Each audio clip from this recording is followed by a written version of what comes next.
What is a war about? Why do we have war?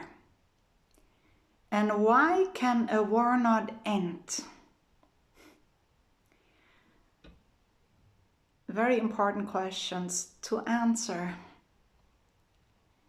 And the God who made our lives and who knows all things about life and against life, who knows about the spiritual world with satanic forces going against what is of God, knows why.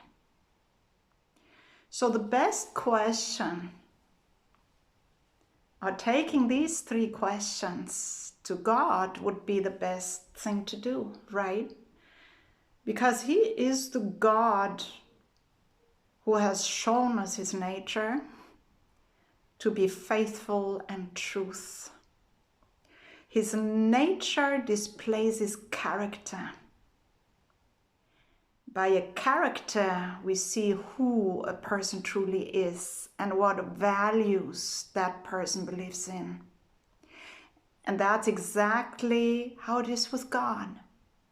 Again, He made us after His image. To show what? To show His very attributes of His nature for life. The devil has twisted the purpose of life around. He had made it truly complicated by devaluating the true standards of God in values for life, by wanting to defame His name.